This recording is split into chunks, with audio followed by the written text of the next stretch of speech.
We're back again. How did Brice Gaeta, the average man, become a superhero, train 3 days a week and get better, in better shape than the rest of us? Diet. I mean, I'm just keeping it real. He worked really hard, but 3 days a week, no joke. This man dialed it in mentally, emotionally, physically. He paid attention to the details of the plan. But yeah, 3 days, 3 lifts a week, craziness. You guys get to see it. As we talked about this before, everything's documented with him. This is one of the biggest things is his bone density is better after training for 7 years. From 40 to 47, his body from the inside out got better. Documented bone density. He is stronger at 47 than he was at 40. And Looks he was better. training. Yeah. And the main thing is he looks better at 47 than he did at 40. And I'm going to say this again. I don't believe because I taught myself how to lift or how I diet or my consistency. That's great for me. Unless I can do it to somebody else and make other people around the world change, then I'm not going to talk about me being an expert. But see, I've done this over and over again with every age group, and that's why I can work with teenagers, 20s, 30s, 40s, and 50s, and the difference that you need to do at every aspect of this. But the major portion is less is more. Well, and what I love about this was we heard the noise of the impact that you made on me in 3.5, 4 years, but then everyone, it was like, oh, well, you were an NFL ball player. Oh, you had already been in elite condition. So we take an agent. Yes, an agent whose life is wrapped around pleasing, high-profile people. No, not divas. That's you, Mike. Yeah, he's trying to please you too. But literally restricted on what he can do and what he can't do. And he has mastered this. So it wasn't the NFL player. It's not the Mr. Olympus he trains with. It's not the elite YouTube fitness stars all over the country that you see him with. This was a guy, an average day Joe, that paid the price, put in the dirty work, did the diet, listened to the coach, and the results, you get to see them. We also understand this.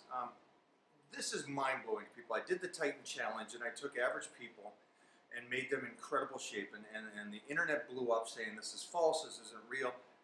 Listen, guys, it was a contest. They had to put in and submit their pictures with dates, and the final was on dates. I gave away $10,000 of my own money to the winner. Now, with that being said, I took them down the way I would train most people, and this is teenagers to 62-year-old.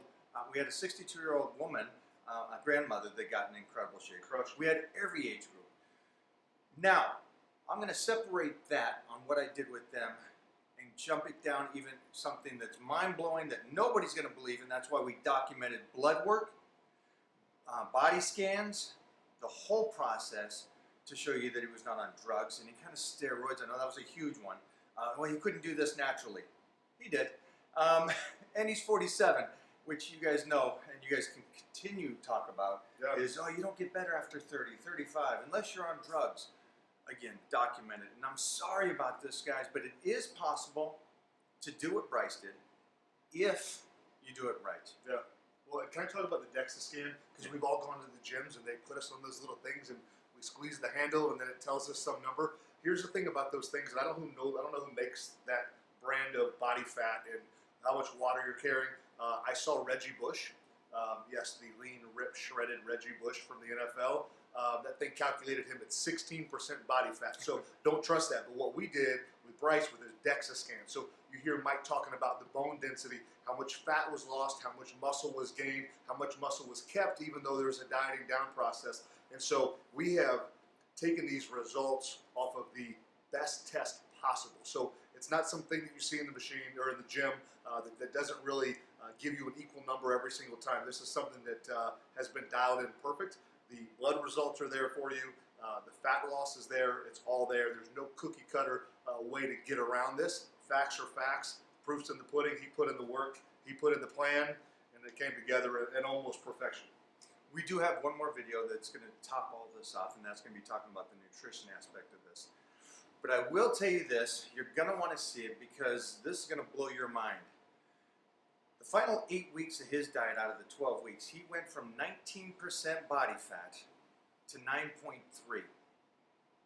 And again, in 8 weeks, 19% body fat to 9.3. How did I do that? 3 workouts a week, proper nutrition. I know it's mind-blowing to you, but it wasn't drugs, it wasn't anything special like that. It was my philosophy of power bodybuilding, using nutrition to help you get better with age and weightlifting to help you get better. Nothing to add.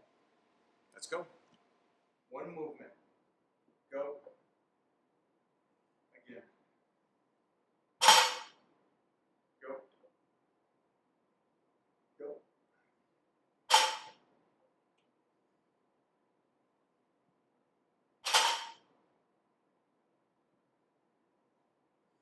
Five more.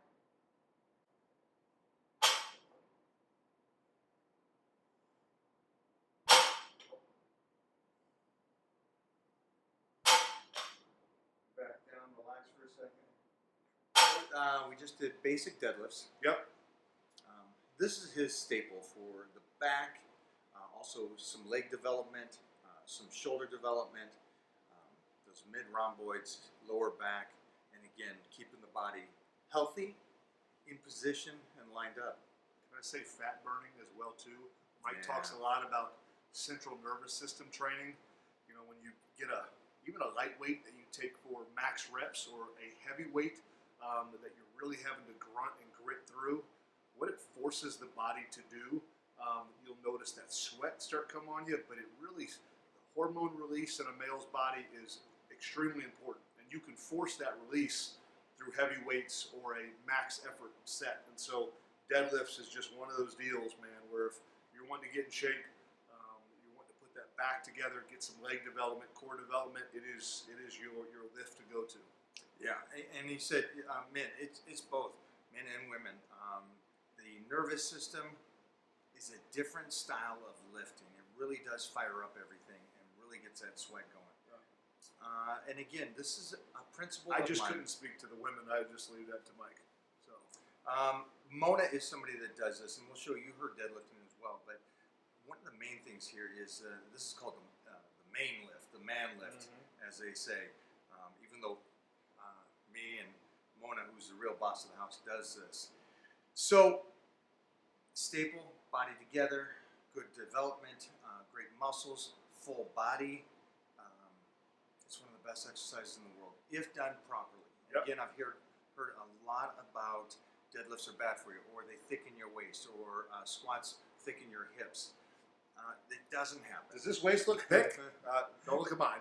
I'm talking about Mike's. It's 41 years of squatting heavy and lifting deadlifts, and my waist is still tiny, and that's what wins shows for me through my whole career, and why I'm still the last guy, I guess, posing from the 80s and 90s. So this is one of the main things that I think that, again, the society talks about that's not true.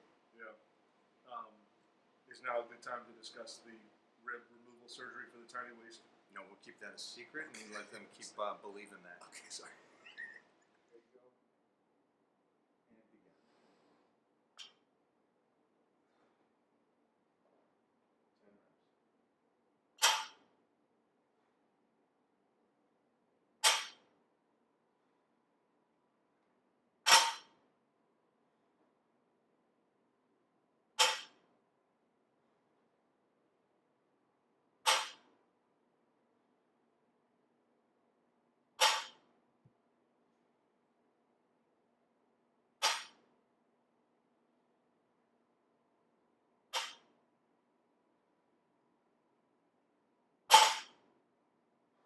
Couple more.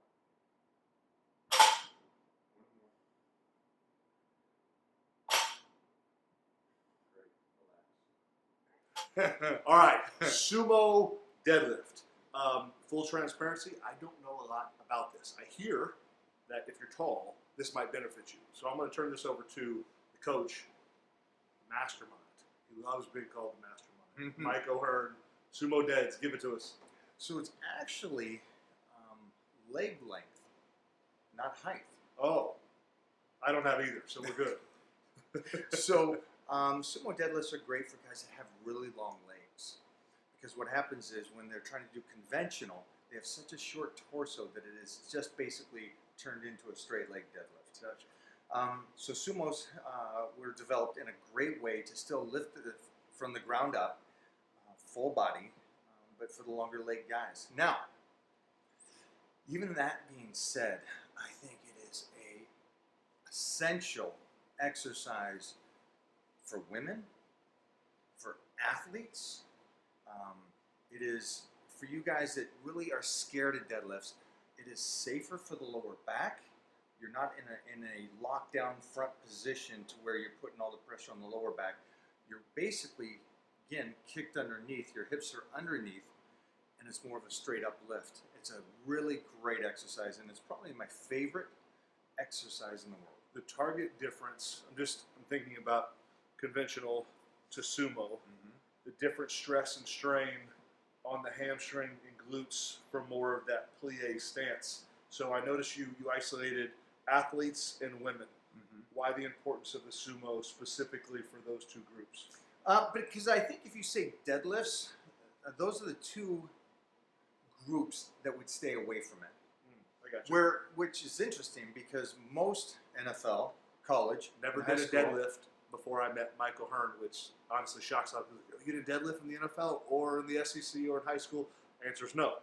He's still trying to teach me how to master that, so that's why I'm giving the You floor learned to him. power racks, Yeah. which is a portion of a deadlift, but it's in a safer position below the knee and lifting up. Rack pulls. Yep. So with that being said, I love this exercise again and again, weightlifting itself is technically more important for women because of bone density and how quick they lose that relative to anything else. And then for you guys that are athletes, this really does show you that mind to muscle connection of that hip explosion. Yeah. It's a great thing. And it keeps your back safe. Now, again, that's for you guys that are really starting out. But again, I both exercises, conventional deadlifts, sumo deadlifts, are so key to your health and your body investing in your future. I know that they got a bad rap because people hurt themselves, and most of the time when I see people hurt themselves is when they're rotating their back over with too much weight. Relative to, we will put ourselves in that position to strengthen up the lower back. Most people just don't understand the concept of the deadlift is a one-move exercise. Yeah, absolutely. If you want to work out on deadlifts, the good thing about it is you don't have to go heavy weights. Some of the most mentally challenging workouts I've ever done have been with 315 on the deadlift bar, 4 sets of 30, 35, 40 reps. So safety isn't really a problem because it's a lighter weight for what we're used to tussling with. But those type of rep ranges, teach you proper form and will have your cardiovascular system absolutely taxed and exhausted. We're going to do one more deadlift here. And we talked about the power rack or the rack pulls as you talked about. We're going to put this bar on some platform and we're going to show you a partial deadlift in both positions. Easy. But first, my sumo. Let's see here.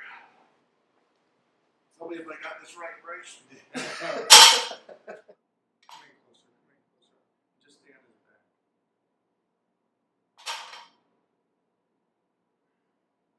Nice. That right arm straight at the bottom. Pull it up at top. Nice. Go again. 2 more. 1 more. Okay, down. All right, let's talk a little improvising form on deadlift. We saw with B, you had arms bent. Saw his almost back flexed a little bit. I thought we were supposed to have arms straight, knees pushing out on the arms. Thought process. Yeah.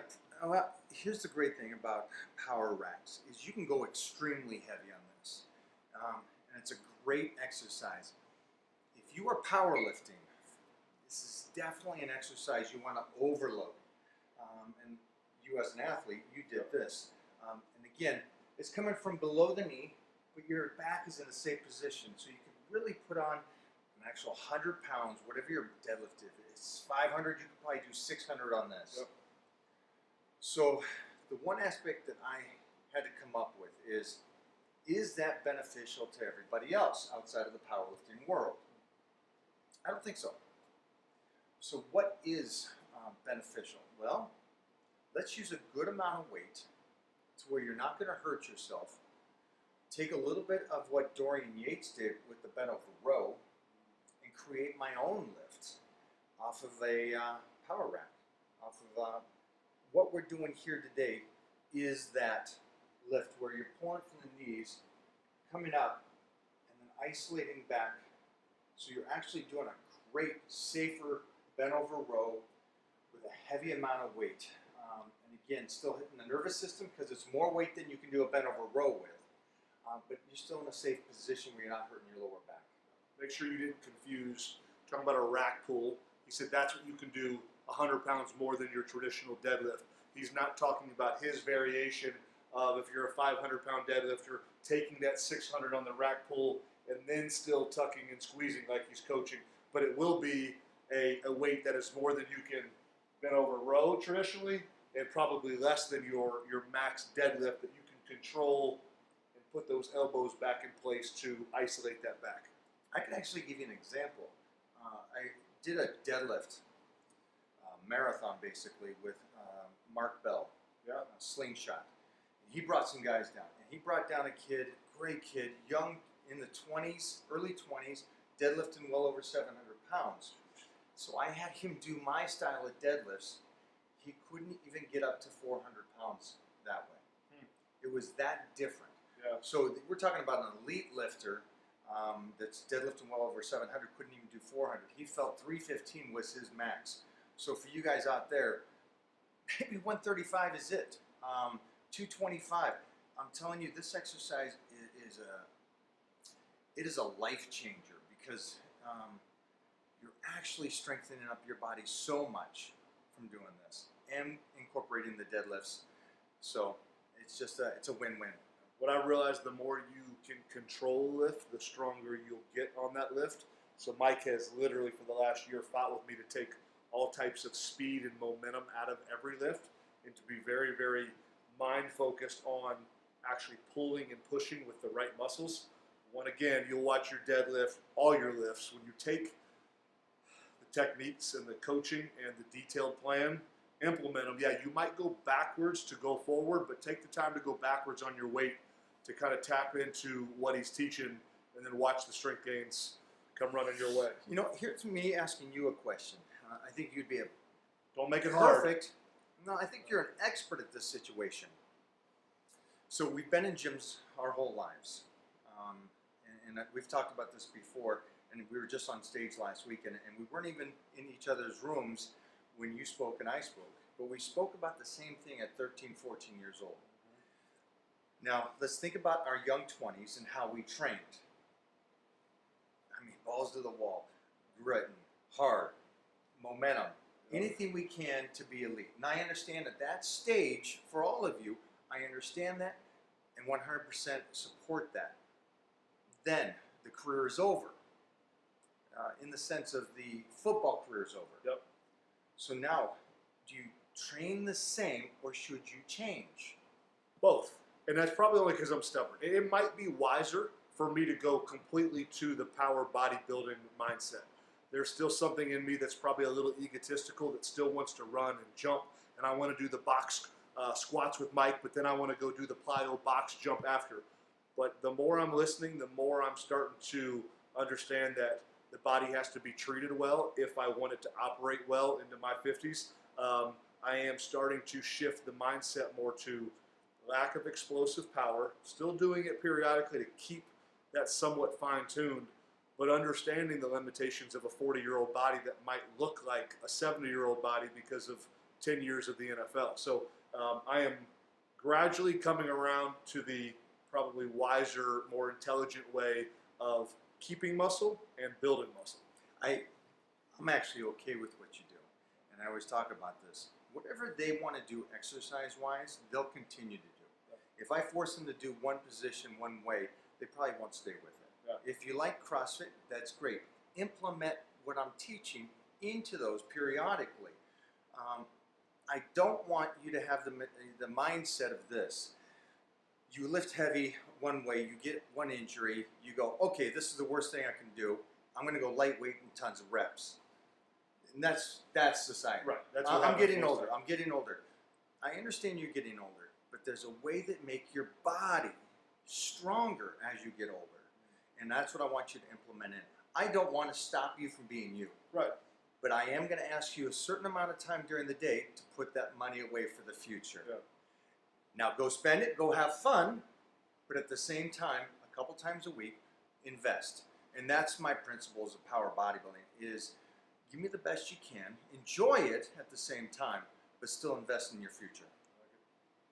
All right, so we're going to bring Brice back in now to show you a couple different forms off the boxes. Good, keep going. Good. Abs. Go.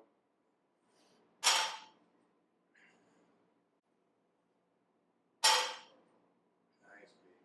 Couple more. Keep going.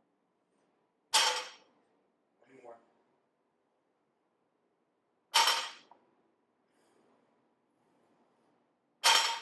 Get two more.